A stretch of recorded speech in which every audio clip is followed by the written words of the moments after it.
बच्चों ये हमारा यूनिट 1 का लास्ट टॉपिक है, साइमल्टेनियस डिफरेंशियल इक्वेशन।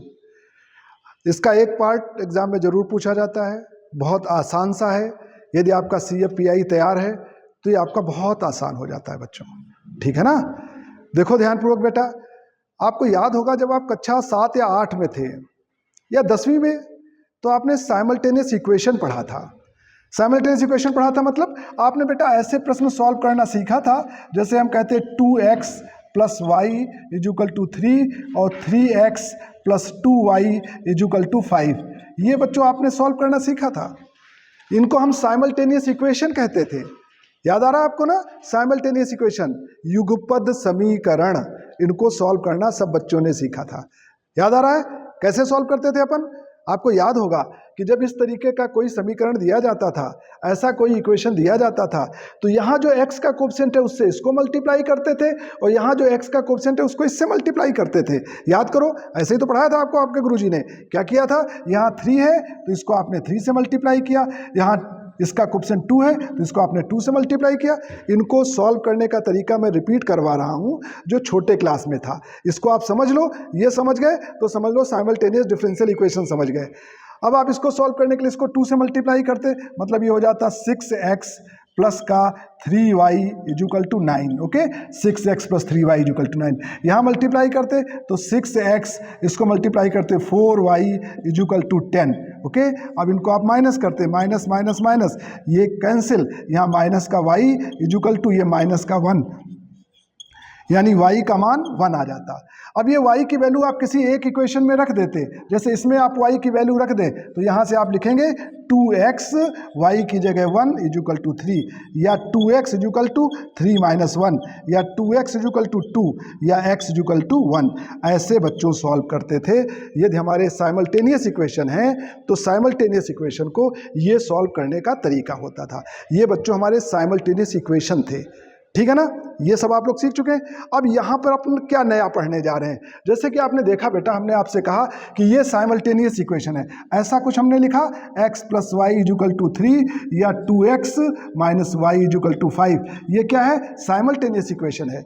इन्हीं साइमल्टेनियस इक्वेशन में यदि हमें डिफरेंशियल कोएफिशिएंट का टर्म और इन्वॉल्व हो जाए, मतलब कुछ ऐसा हो जाए कि इसके साथ में यहाँ मान लो dx/dt इन्वॉल्व कर दिया, यहाँ मान लो dy/dt इन्वॉल्व कर दिया, हमने ऐसे इक्वेशन लिख लिए बच्चों। ये भी तो हमारे इक्वेशन है, मतलब x और y वेरिएबल के साथ साथ यदि डिफरेंशियल कोएफिशिएंट के टर्म भी इन्वॉल्व हो जाते हैं तो जो ये इक्वेशन आते हैं इनको कहते हैं साइमल्टेनियस डिफरेंशियल इक्वेशन। इतना था तो केवल साइमल्टेनियस इक्वेशन, ये साथ में और आ गया तो ये डिफरेंशियल कोएफिशिएंट आ गया, इसलिए इनको हम क्या कहते हैं, साइमल्टेनियस डिफरेंशियल इक्वेशन। ओके बच्चों, यानी ऐसे डिफरेंशियल इक्वेशन जिसमें वेरिएबल x y रहेंगे लेकिन डिफरेंशियल कोएफिशिएंट के भी टर्म रहेंगे, ऐसे इक्वेशन को हम साइमल्टेनियस डिफरेंशियल इक्वेशन कहेंगे। और यहाँ सॉल्व करके x और y का ही मान ज्ञात करना है। जैसे आप यहाँ सॉल्व करके x y का मान निकालते थे, आपको याद रहे जो मेथड अपन ने यहाँ रिवाइज करवाया आपको 9th-10th क्लास का, भले ही हम अब BE सेकेंड सेमेस्टर में हैं, हमें साइमल्टेनियस डिफरेंशियल इक्वेशन सॉल्व करना है, लेकिन इन इक्वेशन को भी सॉल्व करने के लिए बेसिक फंडामेंटल लॉजिक हमारा यही रहेगा। इसी लॉजिक से ये इक्वेशन भी हमारे सॉल्व होंगे। यहाँ पे बच्चों ये वेरिएबल t रहता है, एक नया वेरिएबल t रहता है, dx/dt dy/dt। x और y का तो हम मान निकालते हैं, t के टर्म में x y का मान आता है। तो अब बच्चों इसी लॉजिक के आधार पर हम इन टाइप के इक्वेशन को सॉल्व करना सिखाएंगे। मतलब ये जो हमारा चैप्टर है साइमल्टेनियस डिफरेंशियल इक्वेशन, इसमें ऐसे इक्वेशन सॉल्व होते हैं जो साइमल्टेनियस इक्वेशन तो रहते हैं, जैसे 9th-10th क्लास में पढ़े थे, साथ में डिफरेंशियल कोएफिशिएंट का टर्म भी आ जाता है। तो जब डिफरेंशियल कोएफिशिएंट का टर्म आ जाता है तो उन इक्वेशन को हम साइमल्टेनियस डिफरेंशियल इक्वेशन कहते हैं। लेकिन इनको सॉल्व करने का हम आपको बहुत आसान सा टेक्निक बताएंगे। जैसे कि आप ये साइमल्टेनियस इक्वेशन सॉल्व करते हैं, उसी तरीके से हम आपको साइमल्टेनियस डिफरेंशियल इक्वेशन सॉल्व करना सिखाएंगे। अब एक एग्जांपल लेते हैं तो हम अपनी बात को क्लियर करते हैं। अब बच्चों इस इक्वेशन का सोल्यूशन देखो, प्रश्न लिखा हुआ है dx/dt = -ωy, dy/dt = ωx। ये हमारे दो इक्वेशन है, मतलब ये साइमल्टेनियस डिफरेंशियल इक्वेशन है। अब इनको सॉल्व करने का तरीका देखो बच्चों, हम इनको कैसे सॉल्व करेंगे। इनको सॉल्व करने का तरीका ये है, सबसे पहला काम बच्चों ये करो, जो यहाँ पर d बाई डी टी है इसकी जगह पे कैपिटल D रख दो। सबसे पहला काम ये करो बेटा, जो d बाई डी टी है, d बाई डी टी, इसकी जगह पे कैपिटल D रख दो। ओके, तो ये इक्वेशन कैसा बन जाएगा, इसकी जगह कैपिटल D रखेंगे तो dx हो जाएगा, dx हो जाएगा। इस टर्म को बेटा इधर ले आओ, प्लस का ओमेगा y इक्वल टू 0 हो जाएगा। ये इक्वेशन ऐसा बन जाएगा। यहाँ देखो क्या बनेगा, इसकी जगह कैपिटल D लिखोगे तो ये dy हो जाएगा। Okay, equal to omega x हो जाएगा, है ना, ये dy हो जाएगा। यहाँ y है, इसकी जगह कैपिटल D, इतने की जगह कैपिटल D रख दिया, ये y है, ये ओमेगा x हो जाएगा। अब एक इक्वेशन ये हो गया, और इसको आप ऐसा लिख सकते हैं dy minus omega x equal to 0। तो एक इक्वेशन हमारा ये हो गया और एक इक्वेशन हमारा ये हो गया, ये दो इक्वेशन बन गए। अब इन दोनों को हम बिल्कुल वही 10th क्लास वाले तरीके से सॉल्व करेंगे, बिल्कुल 10th क्लास वाला तरीका लगाएंगे। कैसे लगाएंगे, यहाँ पे dx plus omega y equal to 0 है, इसी के नीचे आप दूसरा इक्वेशन लिख लो। ध्यान रहे x के नीचे x लिखना, y के नीचे y लिखना। तो ये टर्म आप पहले लिख लो, माइनस का ओमेगा x, क्योंकि x के नीचे x का टर्म और y के नीचे y का टर्म, ऐसे आप लिख लो। ये आपके दो इक्वेशन हैं। अब हम इन दोनों इक्वेशन को सॉल्व करेंगे। x के साथ x का टर्म लिखना बेटा, है ना, ये y का टर्म बाद में लिख देना, x का टर्म पहले लिख लेना। अब आप याद करो, ऐसे इक्वेशन यदि हमें सॉल्व करने हैं और x और y का मान निकालना है, तो देखो यहाँ पे जो x का कोएफिशिएंट है उसको इससे मल्टीप्लाई करेंगे, और यहाँ पे जो x का कोएफिशिएंट है उसको इससे मल्टीप्लाई करेंगे। यही तो तरीका बताया था। तो कैसे करेंगे बच्चों, इसको सॉल्व करने के लिए ये जो इक्वेशन है, यहाँ x के साथ तो ओमेगा है, ओमेगा से मल्टीप्लाई करेंगे, और इसको सॉल्व करने के लिए इसका x का कोएफिशिएंट d है तो इसको d से मल्टीप्लाई करेंगे। यहाँ पे जो x का कोएफिशिएंट है उसको इससे मल्टीप्लाई करते हैं, और यहाँ पे जो x का कोएफिशिएंट है उसको इससे मल्टीप्लाई करते हैं। यही तो लॉजिक था हमारा, वही लॉजिक यहाँ पे हम लगा रहे हैं। तो वही लॉजिक लगाओ तो ये मल्टीप्लाई हो जाएगा, ओमेगा से इसको मल्टीप्लाई करो, ठीक है ना। तो इसको ओमेगा से मल्टीप्लाई करेंगे तो ये आपको हो जाएगा dx omega plus omega square y equal to 0। इसको मल्टीप्लाई करेंगे तो dx ओमेगा माइनस, ये माइनस का प्लस का, इसको मल्टीप्लाई करेंगे d square y equal to 0। ध्यानपूर्वक देखो, मल्टीप्लाई कर रहे हैं, d से मल्टीप्लाई कर रहे हैं तो d आ गया, x ओमेगा आ गया, यहाँ d से मल्टीप्लाई होगा d स्क्वायर y। अब आप इन दोनों को आपस में ऐड कर दो तो ये कैंसिल हो जाएगा, यहाँ पे y कॉमन ले लो तो ये बचेगा d square plus omega square y equal to 0।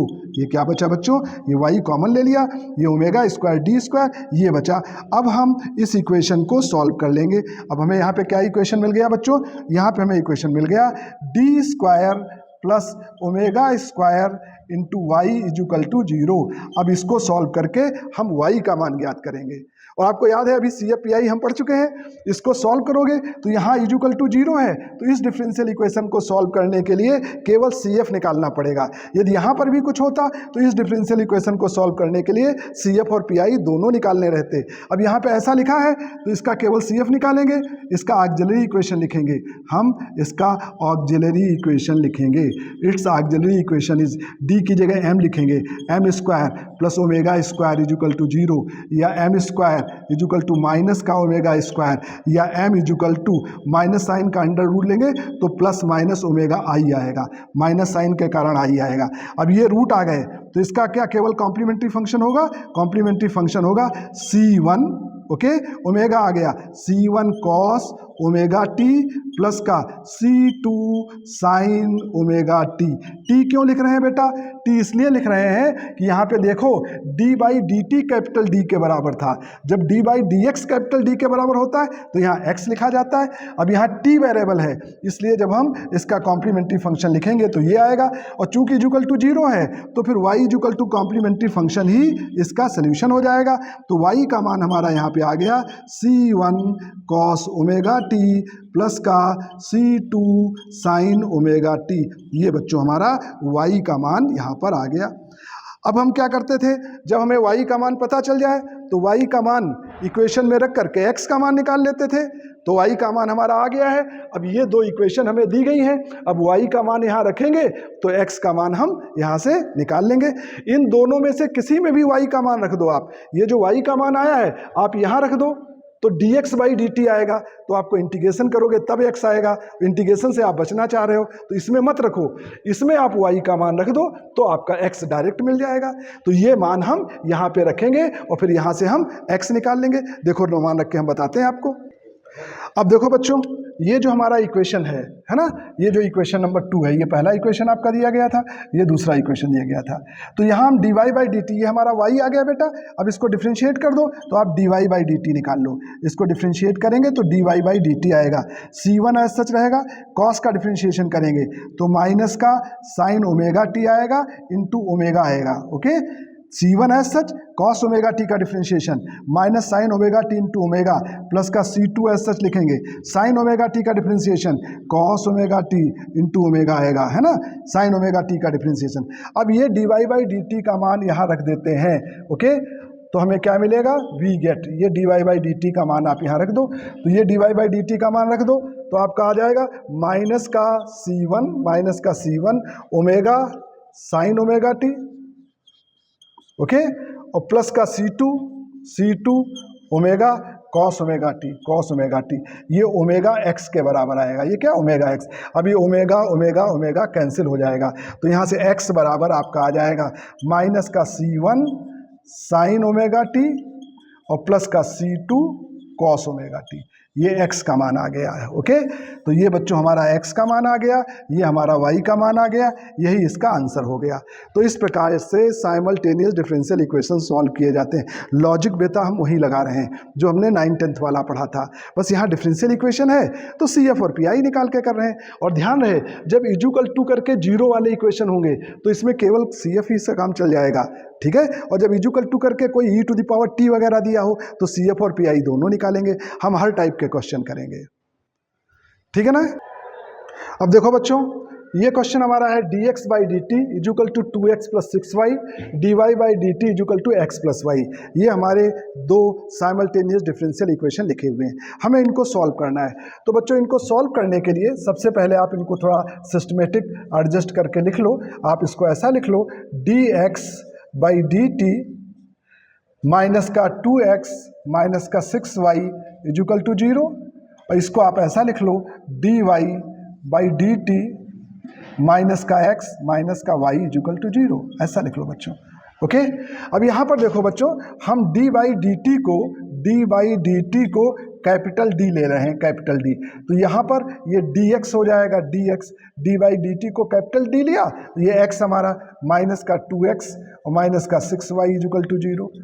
और ये इक्वेशन देखो, यहाँ पे d बाई डी टी को कैपिटल D लोगे तो ये dy माइनस का x माइनस का y इक्वल टू 0, ठीक है बच्चों। अब यहाँ पे यहाँ से x कॉमन ले लो तो ये हो जाएगा d minus 2 into x minus का 6y इक्वल टू 0। ओके, अब ये इक्वेशन, ये एक इक्वेशन हो गया बच्चों, और ये आपका दूसरा इक्वेशन हो गया। इसको आप ऐसा लिख लो, ये माइनस का x, इसमें से y कॉमन ले लो तो d माइनस 1y होगा, d minus 1y equal to 0। ये आपका दूसरा इक्वेशन हो गया। ये माइनस का x लिखा, इसमें से y कॉमन ले लिया तो d माइनस 1y। अब आप इस इक्वेशन के नीचे इस इक्वेशन को लिख दो। ध्यान रहे, x के नीचे x का टर्म लिखो, y के नीचे y का टर्म लिखो। तो ये x का टर्म यहाँ आ जाएगा माइनस x, और प्लस का ये y का टर्म यहाँ आ जाएगा d माइनस 1y। x के नीचे x का टर्म, y के नीचे y का टर्म, ऐसे दोनों इक्वेशन आप लिख लो। अब इनको सॉल्व करने का वही लॉजिक, इसका कोएफिशिएंट 1 है तो इसको हम 1 से मल्टीप्लाई करेंगे, और इसका कोएफिशिएंट d माइनस 2 है तो इसको हम d माइनस 2 से मल्टीप्लाई करेंगे। भाई इसका कोएफिशिएंट 1 है तो इसको 1 से मल्टीप्लाई कर दो, इसमें x का कोएफिशिएंट d माइनस 2 है तो इसको d माइनस 2 से मल्टीप्लाई कर दो। तो जब ऐसा करोगे, इसको 1 से मल्टीप्लाई करोगे तो ये बचेगा d माइनस 2x माइनस का 6y इक्वल टू 0, और इसको d माइनस 2 से मल्टीप्लाई करोगे तो माइनस का d माइनस 2 इंटू एक्स, और इसको मल्टीप्लाई करोगे तो प्लस का इस टर्म से d minus 2 into d minus 1 y equal to 0। देखो ध्यानपूर्वक बेटा, इसको 1 से मल्टीप्लाई किया, मतलब ये इक्वेशन एज सच लिख दिया। इसका कोएफिशिएंट d-2 था, तो इस इक्वेशन को d-2 से मल्टीप्लाई किया, तो इसको d-2 से मल्टीप्लाई करेंगे ये आया, इसको d-2 से मल्टीप्लाई करेंगे ये आया। अब इन दोनों इक्वेशन को आपस में ऐड कर दो, तो ये टर्म हमारा कैंसिल हो गया, ये माइनस का है प्लस का है, और यहाँ पे क्या बचा, ये टर्म हमारा कैंसिल हो गया, और यहाँ पे हमारा क्या बच रहा है, माइनस का 6y बचेगा, माइनस का 6y बचेगा, और प्लस का ये क्या बचेगा, d-2 और d-1 d-1 y equal to 0।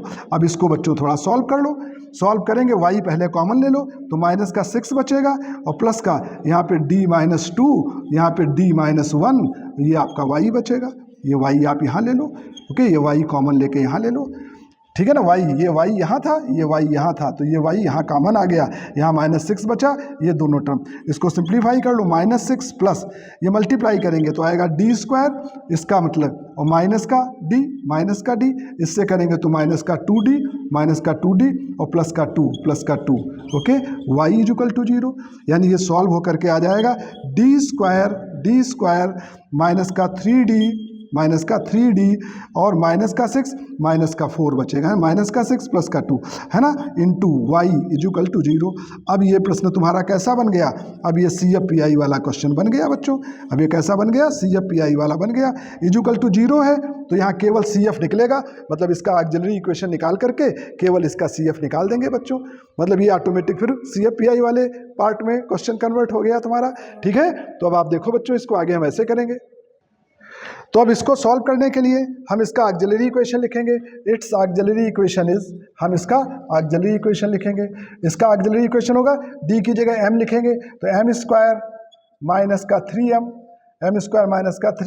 -4 equal to 0, इसके फैक्टर कर लेंगे, m² माइनस का 4m माइनस प्लस का m -4 इक्वल टू 0, ऐसे फैक्टर कर लेंगे, इसकी जगह अपन ऐसा लिख लेंगे, यहाँ से m कॉमन ले लेंगे तो यहाँ पे m-4 बचेगा, और यहाँ पे +1 कॉमन ले लेंगे तो m-4 बचेगा, है ना, इसमें से m कॉमन लिया, m-4, इसमें से 1 कॉमन लिया, अब m-4 को अलग कर लेंगे, यहाँ पे हमारा m+1 बचेगा, ओके, तो यहाँ से एक तो आ जाएगा m-4 इक्वल टू 0, एक आ जाएगा m+1 इक्वल टू 0, तो यहाँ से m इक्वल टू आ गया 4, यहाँ से m इक्वल टू आ गया -1, तो कॉम्प्लीमेंट्री फंक्शन क्या होगा, कॉम्प्लीमेंट्री फंक्शन होगा C1 e⁴t, t लिखेंगे, प्लस का C2 e⁻t, इसके कारण -t, इसके कारण ये हमारा, तो अब यहाँ चूंकि इक्वल टू 0 था तो सोल्यूशन क्या होगा, y equal to complementary function ही सोल्यूशन होगा, यानी इसका सोल्यूशन आ गया y equal to C1 e⁴t plus का C2 e⁻t, ये y का मान आ गया। अब बच्चों y का मान आ गया है, अब y का मान हम दिए गए समीकरण में रख करके x का मान निकालेंगे, तो y का मान बेटा हमें यहाँ पे रख दो तो ज़्यादा अच्छा है, dx/dt में रखोगे तो इंटीग्रेशन करना पड़ेगा, तो ये जो हमारा समीकरण दिया गया था, इस समीकरण में हम y का मान रख देते हैं, ये y की वैल्यू हम यहाँ पे रख करके x निकाल लेते हैं, तो जब y का मान रखोगे बेटा तो यहाँ y का मान रखना पड़ेगा, यहाँ dy/dt का भी मान रखना पड़ेगा, तो y बराबर हमारा ये आ गया है, हम dy/dt और निकाल लेते हैं और वो यहाँ पर रख देते हैं, तो x का मान आ जाएगा बेटा, ठीक है ना। यहाँ पर देखो आप यहाँ से ऐसा लिख सकते हैं, आप ध्यानपूर्वक देखें बच्चों, ये जो इक्वेशन लिखा हुआ था, इस इक्वेशन से आप ऐसा लिख सकते हैं कि x इक्वल टू होगा, यहाँ देखो x बराबर होगा, ये y होगा, y माइनस का, है ना, x बराबर होगा, इसको आप इधर ले आओ, है ना, इस y को इधर ले जाओ, तो x बराबर होगा dy/dt माइनस y, है ना, ये y यहाँ आएगा तो माइनस हो जाएगा, तो x बराबर ऐसा लिख सकते हैं, तो y बराबर हमारा ये आ गया, हम यहाँ dy/dt भी चलो यही निकाल देते हैं, तो यहाँ पे हमारा हो जाएगा dy/dt equal to C1 e⁴t into 4 आएगा, इसको जब डिफ्रेंशिएट करोगे C1 होगा, इसका डिफ्रेंशिएशन e⁴t इंटू 4 आएगा, प्लस का C2 इसका डिफ्रेंशिएशन e⁻t इंटू -1 हो जाएगा, माइनस के कारण। अब ये वैल्यू हम यहाँ रख देते हैं, तो x इक्वल टू हमारा आ जाएगा, x इक्वल टू dy/dt का मान रखो C1 e⁴t इंटू 4 माइनस का C2 ओके e⁻t, ये हमारा dy/dt, और माइनस का y ये y लिखा है, तो माइनस का y कर दो, तो माइनस का c1 e to the power 4t और माइनस का c2 e to the power -t। ये आपका x का मान आ गया। चाहो तो इसको ऐसा भी लिख लो, e to the power 4t, e to the power 4t common है, ये 4c1 है, ये माइनस का c1 है, तो ये कितना हो जाएगा 3c1 e to the power 4t, है ना, ये 3c1। और इसको सॉल्व कर लो, है ना, तो ये माइनस का 2 times c2 e to the power -t, तो ये x का मान आ जाएगा। ठीक है, तो कहने का मतलब बच्चों ये हुआ कि हम इस तरीके से x और y का मान याद कर लेते हैं बेटा। देखो बच्चों, अब ये वाला प्रश्न हम देखते हैं। अभी तक हमने 2 प्रश्न किए, केवल हमें CF से काम चल गया था क्योंकि इजुकल टू करके 0 था। अब इस प्रश्न में देखो बच्चों, यहाँ पे इजुकल टू करके e to the power t है, e to the power 2t है, यानी इस प्रश्न में हमें CF भी निकालना पड़ेगा और PI भी निकालना पड़ेगा x और y का मान ज्ञात करने के लिए। तो एक क्वेश्चन हम ऐसा भी करके देखते हैं। लॉजिक मेथड सेम रहेगा, उसमें कोई परिवर्तन नहीं रहेगा। देखो बच्चों, इसको हम ऐसे लिख लें, हम यहाँ पर सबसे पहला काम तो यही करें कि dy dt को हम कैपिटल D मान लें, कैपिटल D। ओके, तो ये जो इक्वेशन है, पहला इक्वेशन, ये हो जाएगा dx, ओके, प्लस का 5x और प्लस का y equal to e to the power t हो जाएगा। यहाँ से x कॉमन ले लो, तो आप लिखोगे d plus 5x plus y equal to e to the power t, ऐसा हो जाएगा। दूसरा इक्वेशन देखो बच्चों, ये जो दूसरा इक्वेशन है, यहाँ पे इसकी जगह कैपिटल D लिखेंगे तो कैपिटल D इंटू वाई आएगा और माइनस का x आएगा और प्लस का 3y equal to e to the power 2t हो जाएगा। या यहाँ पर इसमें से y कॉमन ले लो, तो ये हो जाएगा माइनस का x हो जाएगा ये, और यहाँ से y कॉमन ले लिया तो d प्लस 3y हो जाएगा equal to e to the power 2t हो जाएगा। ओके, ये टर्म x का लिख लिया, ये टर्म y का लिखा, इसमें से y कॉमन ले लिया तो d प्लस 3 बचा। अब दोनों इक्वेशन को एक साथ लिख लेते हैं, यानी एक इक्वेशन हमारा क्या है, एक इक्वेशन है d plus 5 into x plus Y equal to E to the power t. दूसरा इक्वेशन क्या है, x के नीचे बेटा x का टर्म लिखना, minus x plus d plus 3y equal to E to the power 2t। एक इक्वेशन बच्चों हमारा ये है और दूसरा इक्वेशन बच्चों हमारा ये है। अब इन दोनों इक्वेशन को सॉल्व करेंगे और सॉल्व करने का तरीका बेटा वही होगा। देखो x के नीचे x लिखना, y के नीचे y लिखना। अब यहाँ x का कोएफिशिएंट 1 है, इसको किससे मल्टीप्लाई कर दो, 1 से। और यहाँ देखो, यहाँ x का कोएफिशिएंट क्या है, यहाँ x का कोएफिशिएंट d प्लस 5 है, तो इसको किससे मल्टीप्लाई करो, इसको d प्लस 5 से मल्टीप्लाई करो। मतलब इसके x के कोएफिशिएंट से इसको मल्टीप्लाई करते हैं, इसका जो x का कोएफिशिएंट होता है उससे हम इसको मल्टीप्लाई करते हैं। यहाँ पे माइनस प्लस तो एडजस्ट हो जाएगा, x के साथ 1 है तो इसको 1 से मल्टीप्लाई कर दो, और यहाँ पे x के क्या साथ d प्लस 5 है तो इस वाले इक्वेशन को d प्लस 5 से मल्टीप्लाई कर दो। ठीक है ना, तो मल्टीप्लाई करके देखो, हम लिख रहे हैं इसको। देखो बेटा, इसको 1 से मल्टीप्लाई करेंगे तो ये आ जाएगा d प्लस 5 x प्लस का y equal to E to the power t। 1 से मल्टीप्लाई हुआ। अब d प्लस 5 से करेंगे तो माइनस साइन आ जाएगा, d प्लस 5 से कर रहे हैं तो d प्लस 5x आ जाएगा, और प्लस इस टर्म को इससे मल्टीप्लाई करेंगे तो यहाँ पे d प्लस 5 आएगा और d प्लस 3 पहले से लिखा था, okay, into y equal to, और इसका यहाँ देखना ध्यानपूर्वक, इस टर्म को इससे मल्टीप्लाई किया ये आ गया, इस टर्म को इससे मल्टीप्लाई किया ये आ गया, d प्लस 3 था, d प्लस 5 ये आ गया बेटा। अब ये चीज ध्यानपूर्वक देखो, जब आप d प्लस 5 से इसको मल्टीप्लाई करेंगे, ध्यानपूर्वक देखो, तो d से मल्टीप्लाई करेंगे तो differentiation of e to the power 2t होगा। देखो बेटा, d से जब इसको मल्टीप्लाई करेंगे, पहले d से करेंगे इसको तो इसका डिफरेंशिएशन होगा, तो e to the power 2t का differentiation e to the power 2t into 2 आएगा। बच्चों, ये d से मल्टीप्लाई किया है, ये इसको हमने d से मल्टीप्लाई किया, d से मल्टीप्लाई का मतलब डिफरेंशिएशन, तो इसका डिफरेंशिएशन करेंगे e to the power 2t into 2, अब प्लस करके 5 से मल्टीप्लाई करेंगे प्लस। अब जब 5 से मल्टीप्लाई करेंगे तो 5 times 5 times e to the power 2t हो जाएगा, है ना। जब 5 से मल्टीप्लाई करेंगे तो 5 times e to the power 2t। इस बात का ध्यान रखना, d प्लस 5 से ई टू द पावर 2t का मल्टीप्लिकेशन होगा तो ई टू द पावर 2t जब d से मल्टीप्लाई होगा तो differentiation of e to the power 2t आएगा जो ये होगा, और ई टू द पावर 2t का जब 5 से मल्टीप्लाई होगा तो ये होगा। तो ये बच्चों हमने मल्टीप्लिकेशन करके लिख लिया, इस बात का ध्यान रखना है यहाँ पे। अब आप देखो, अब जैसा कि करने का तरीका है, लाइन खींच दो, ये दोनों आपस में ऐड होंगे तो ये कैंसिल हो गया, ऐड कर दो कैंसिल हो गया। यहाँ पे ऐड करोगे तो क्या मिलेगा, y मिलेगा प्लस का, यहाँ पे मिलेगा d प्लस 5 और d plus 3 y equal to, add कर रहे हैं, ऐड करो, ये e to the power t बचेगा इधर, e to the power t, और 5 plus 2 7 times e to the power 2t बचेगा, 5 plus 2 7 times e to the power 2t बचेगा, ठीक है ना। और अब हमें जब इसको सॉल्व करना होगा तो देखो हम क्या करेंगे, अब यहाँ पर आप y कॉमन ले लो, y कॉमन ले लो, तो यहाँ बचेगा 1 प्लस d प्लस 5 और d प्लस 3, ओके। ये y हमने कॉमन ले लिया, y हमने कॉमन ले लिया, ये बचा e to the power t plus 7 times e to the power 2t।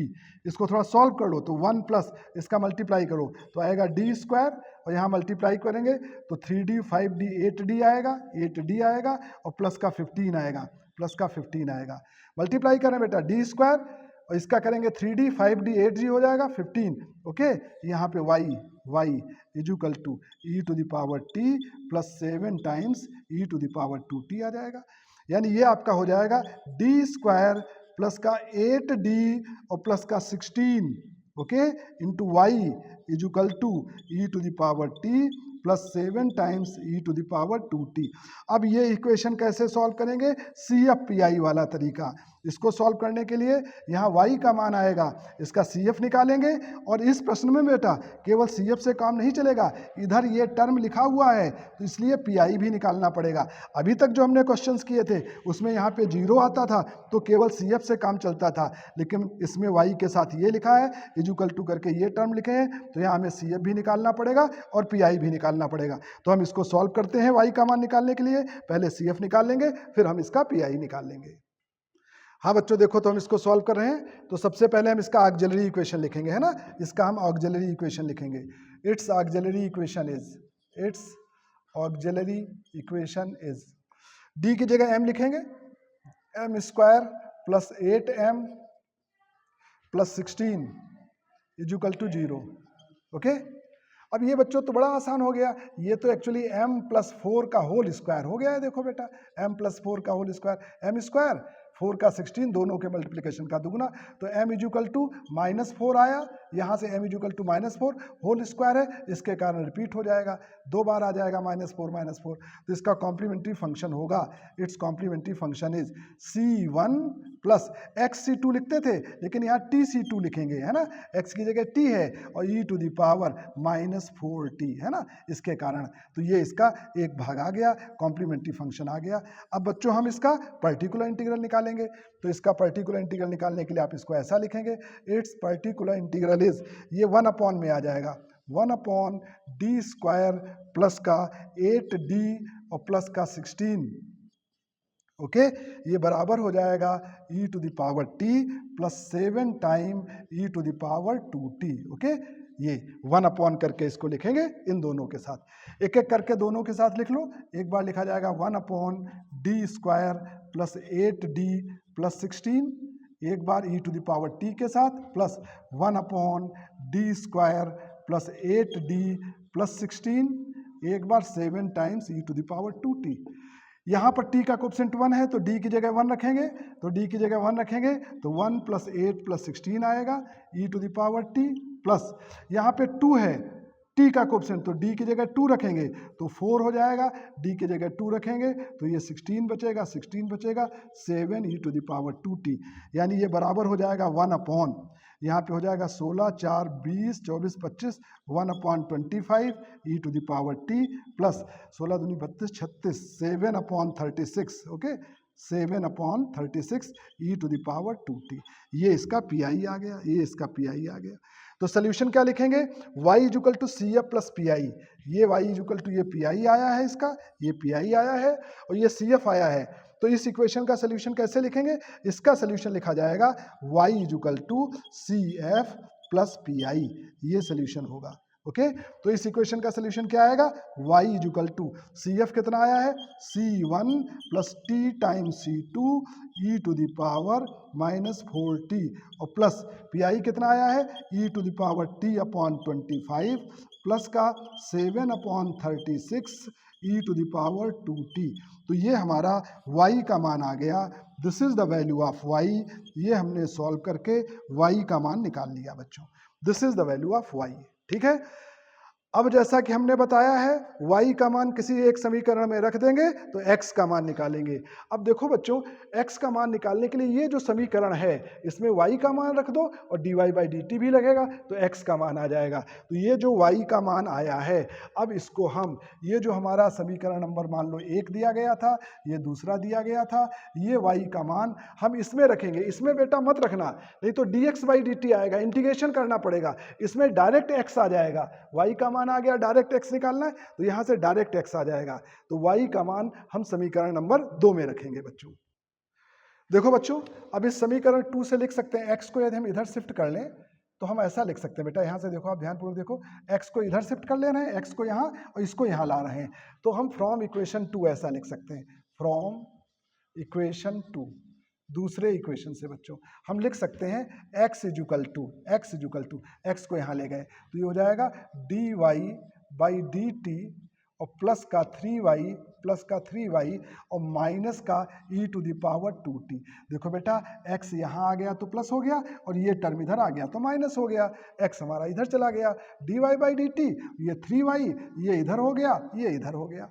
अब यहाँ से हम x का मान ज्ञात कर रहे हैं तो ये dy बाई डी टी का मान रखना पड़ेगा। ये बेटा हमारा y है तो हमें dy बाई डी टी यहाँ निकालना पड़ेगा। तो यहाँ से बेटा पहले हम dy बाई डी टी निकाल लेते हैं, फिर हम वैल्यू रख देंगे। तो dy बाई डी टी देखो क्या होगा, इसका डिफ्रेंशिएशन करोगे तो ये फर्स्ट फंक्शन, ये सेकेंड फंक्शन, दोनों में ही t है तो डिफ्रेंशिएशन आएगा c1 plus t times c2। Okay, इसका डिफ्रेंशिएशन करेंगे e to the power -4t into -4 plus, अब इसको ऐसे ही लिखेंगे, e to the power -4t को ऐसे ही लिखेंगे। इसका डिफ्रेंशिएशन करेंगे, ये तो 0 हो जाएगा, यहाँ t का 1 हो जाएगा, c2 बचेगा, यहाँ c2 बचेगा। ओके, और प्लस यहाँ देखो, इसका डिफ्रेंशिएशन करेंगे तो e to the power t ही रहेगा। ओके, प्लस इसका डिफ्रेंशिएशन करेंगे 7 अपॉन 36 आएगा, e to the power 2t का करोगे तो e to the power 2t into 2 आ जाएगा, e to the power 2t का ये आएगा। ये इसका डिफ्रेंशिएशन होगा। ध्यानपूर्वक देख लो, dy बाई डी टी निकाल रहे हैं, ये y है, ये फर्स्ट फंक्शन, ये second function. First function as such e to the power -4t का करेंगे तो ये आ गया, e to the power -4t, इसका कोएफिशिएंट -4 है तो -4 से multiplication plus e to the power -4t as such, इसका करेंगे तो इसका 0 होगा, t के रिस्पेक्ट में करेंगे c2 बचेगा, इसका करेंगे तो यही आएगा, e to the power t का e to the power t होता है, e to the power 2t का करेंगे तो e to the power 2t into 2 आ जाएगा। अब ये वैल्यू यहाँ रख दो तो x विल बी, x का मान आ जाएगा, dy बाई डी टी का मान रखो, dy बाई डी टी हमारा ये आ गया, इसका मान रखो, ये हो जाएगा माइनस का 4 c1 plus t c two E to the power -4t और यहाँ पर प्लस का c2 e to the power -4t, c2 e to power plus का e to the power t upon 25 और प्लस का ये आपका 218, 7 upon 18 e to the power 2t। Okay, ये आपका dy by D t plus 3y है ना, plus इसके साथ में प्लस 3 टाइम्स y देखो कितना आया आपका बच्चों, y ये आया है तो 3 टाइम्स c1 प्लस tc2 है ना, e to the power -4t plus t upon 25 plus 7 upon 36 e to the power 2t। Okay, देखो बच्चों, dy बाई डी टी का मान हो गया यहाँ से यहाँ तक 3 टाइम्स y हो गया, माइनस का E to the power 2t, E to the power 2t, ये माइनस का E to the power 2t, तो ये हमारा x आ गया। अब इसको आप सिंप्लीफाई कर लेना है ना, सिंप्लीफाई करना रहेगा, आप सिंप्लीफाई कर लेना, ये x आ गया, ये y आ गया। एक बार और देख लो, यहाँ से हम x इक्वल टू लिख रहे हैं dy by D t plus 3y minus e to the power 2t, dy by D t ये y था, ये dy बाई डी टी लिख दिया यहाँ से यहाँ तक, 3 टाइम्स y, तो 3 टाइम्स ये y लिख दिया, minus e to the power 2t लिख दिया, ये ई टू द पावर 2t लिख दिया। सिंप्लीफाई कर लेंगे, x का मान आ जाएगा। तो इस तरीके से x और y का मान निकालेंगे। तो ये क्वेश्चन बच्चों ऐसा हुआ जिसमें हमने CF भी निकाला और PI भी निकाला। इंपॉर्टेंट है, ध्यान रहे, ऐसे करेंगे। ओके, अब देखो बच्चों, ये भी बहुत इंपॉर्टेंट क्वेश्चन है, हम इसको सॉल्व कर रहे हैं। ये साइमल्टेनियस डिफरेंशियल इक्वेशन का सबसे इंपॉर्टेंट क्वेश्चन है। This is the most important question of simultaneous differential equation. ठीक है, तो देखो बच्चों, इसको हम कैसे करेंगे, लॉजिक हमारा वही रहेगा। ये सबसे इंपॉर्टेंट प्रश्न है। हम सबसे पहला काम ये करेंगे कि डी बाई डी टी की जगह पर कैपिटल डी लिखेंगे, कैपिटल डी। तो पहला इक्वेशन हो जाएगा डी एक्स, यहाँ कैपिटल डी लिखा, प्लस का y equal to sine t, ये हमारा पहला इक्वेशन हो गया। दूसरा इक्वेशन, इसकी जगह कैपिटल डी लिखा तो ये हो जाएगा डी वाई और प्लस का x equal to cos t, ये दूसरा इक्वेशन हो गया। अब इन दोनों को हम सॉल्व कर लेते हैं। बच्चों x के नीचे x लिखो, है ना, जैसे ये पहला इक्वेशन था डी एक्स प्लस का y equal to sine t, ये पहला इक्वेशन। दूसरा इक्वेशन, ये x का टर्म x के नीचे लिखो और y के नीचे y का टर्म लिखो, ये डी वाई बराबर हो जाएगा, ये कॉस टी हो जाएगा। तो एक इक्वेशन बच्चों हमारा ये हो गया, दूसरा इक्वेशन ये हो गया, x के नीचे x लिखा, y के नीचे y लिखा। अब इसका कोएफिशिएंट 1 है तो इसको 1 से मल्टीप्लाई कर दो, इसका कोएफिशिएंट d है तो इसको d से मल्टीप्लाई कर दो, इसका कोएफिशिएंट ये, इसके कोएफिशिएंट से ये, तो इसको 1 से मल्टीप्लाई करेंगे तो ये बचेगा dx plus Y equal to sine T, और इसको हम d से मल्टीप्लाई करेंगे तो dx प्लस ये d into D, D square Y होगा, D square Y equal to d of cos T. जब d से कॉस टी का मल्टीप्लिकेशन होगा तो इसका मतलब डिफरेंशिएशन ऑफ कॉस टी, तो ये माइनस साइन टी हो जाएगा। ये समझ लो ध्यानपूर्वक, डी ऑफ कॉस टी यानी डिफरेंशिएशन ऑफ कॉस टी, यानी डिफरेंशिएशन ऑफ कॉस टी मतलब माइनस का साइन टी। अब इन दोनों को सब्सट्रैक्ट कर दो तो ये माइनस साइन होगा, ये माइनस साइन होगा, ये प्लस साइन होगा, ये कैंसिल हो जाएगा।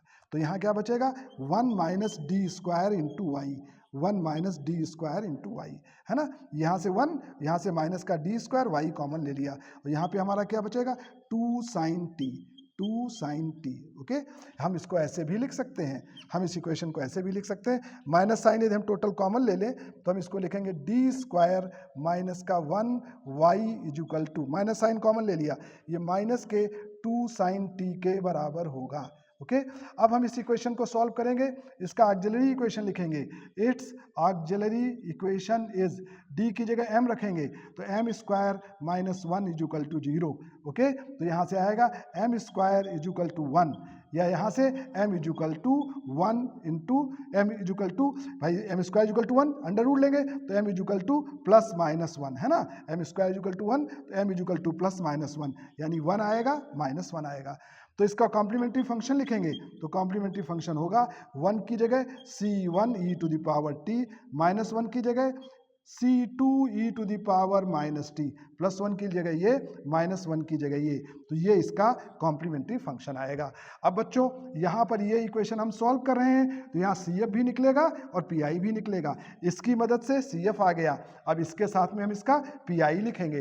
तो जब आप इसका पर्टिकुलर इंटीग्रल निकालोगे तो आप ऐसे लिख लोगे, बच्चों हम यहाँ पे निकाल के बता दे रहे हैं, आप लिखोगे इट्स पर्टिकुलर इंटीग्रल, ये नीचे आ जाएगा, ये हो जाएगा 1 upon D square minus 1, okay, D square minus 1, यहाँ पे माइनस का 2 साइन टी, माइनस का 2 साइन टी।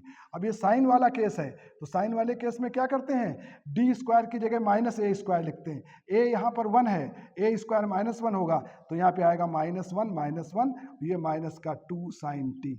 ओके, अब ये आपका कैंसिल हो जाएगा, यानी ये बचेगा साइन टी, तो पी आई बराबर कितना आ गया, साइन टी। तो सोल्यूशन क्या होगा, C F plus P I. Okay, ये सी एफ आ गया, ये पी आई आ गया, तो y इक्वल टू आपका क्या आएगा, C F plus P I, C one E to the power T plus C two E to the power minus T, ये C F हो गया, और पी आई कितना आ गया, प्लस का साइन टी। तो ये आपका y का मान आ गया है ना, C F plus P I. Y equal to हमने क्या लिखा है, y इक्वल टू लिखा है C F plus P I. Okay, तो यहाँ पर देखो बच्चों, इस तरीके से हमने y का मान निकाल लिया। अब बच्चों देखो, ये y का मान आ गया है।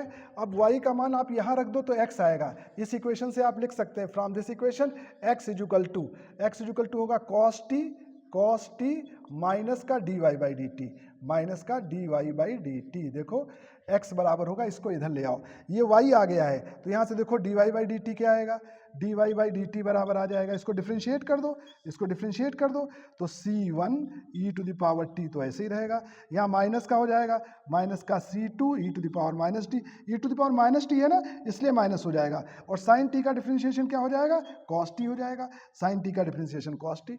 ये वैल्यू यहाँ रख दो, तो x बराबर आ जाएगा cos t माइनस का D Y by D T, तो माइनस का D Y by D T करेंगे तो माइनस का C one E to the power two, ये प्लस साइन हो जाएगा C two E to the power minus T, sine change हो जाएगा, माइनस का कॉस टी, प्लस का कॉस टी, माइनस का कॉस टी कैंसिल हो जाएगा, तो x इक्वल टू आपका आ जाएगा माइनस का C one E to the power T plus का C two E to the power minus T, ये हमारा x का मान आ जाएगा। ओके, तो x और y का मान आ गया। एक बार और पूरी बात को हम आपको समझा देते हैं बेटा, x का मान निकालना था, तो यहाँ से हमने देखा x इक्वल टू, इस टर्म को इधर ले गए तो ये हो गया cos t, dy by D T का मान रखा, इसको डिफ्रेंशिएट किया, dy बाई डी टी आया, यहाँ पे माइनस का dy बाई डी टी, तो इसमें माइनस साइन लगाएंगे तो साइन चेंज हो जाएगा, ये माइनस हो गया, ये माइनस माइनस प्लस हो गया, ये प्लस का माइनस हो गया, क्योंकि पूरे में बाहर माइनस लगाएंगे इसलिए ऐसा होगा, ये हमारा कैंसिल हो जाएगा, ये x का मान आ जाएगा। तो इस तरीके से बच्चों हम इसको सॉल्व कर लेते हैं। ये बच्चों हर प्रकार के साइमल्टेनियस डिफरेंशियल इक्वेशन के क्वेश्चन करवाए, इतना आप अच्छे से कर लेते हो तो बाकी के भी प्रश्न आपके आराम से बन जाएंगे।